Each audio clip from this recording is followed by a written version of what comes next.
Yung regarding naman kay Angge, I think medyo may magana pero hindi naman siya sobrang lala like nung kay kay AA nung talaga nag-violate agad sa kanya naman pero may swollen pa rin. So isang maganda naman na hindi yung jumping hook kasi nasa right side pero again definitely maapektuhan yung performance nito. So hopefully makabalik. So doing the X-ray siguro pagbalik ng USD. And hope and praying na walang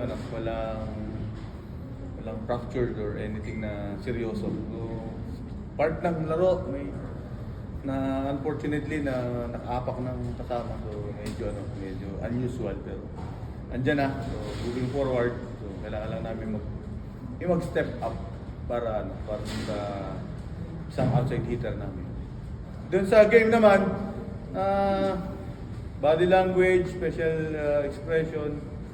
So masyadong stiff yung galaw namin kahit ang ganun lang dulo-dulo pa rin. So yung mga turning point na nagagawa namin, second chance point, yung hustle namin sa depensa, yung namin sa block, yung defensive block namin medyo kung kayo din naman kita-kita nyo kung ano yung kung paano kami gumalaw. So medyo unusual.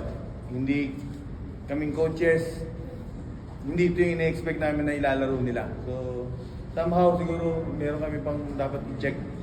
So, physically prepared na itong mga bata na to, mentally prepared actually hanggang sa, sabi nga, from day 1 hanggang sa last day ng semifinals, we are ready. Pero, I don't know, siguro, spotlight, talagang dumoble yung crowd.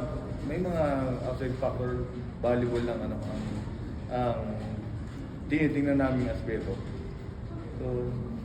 So, but again, walang ibang alibay, talagang stiff lang yung nilaro ng mga bata and ang smooth naman yung kabilang side.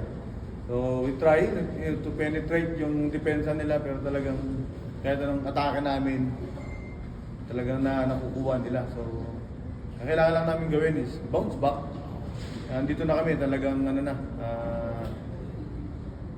win or go home na kami ng Wednesday. So talagang unang-muna magre-reflect muna ulit itong mga bata.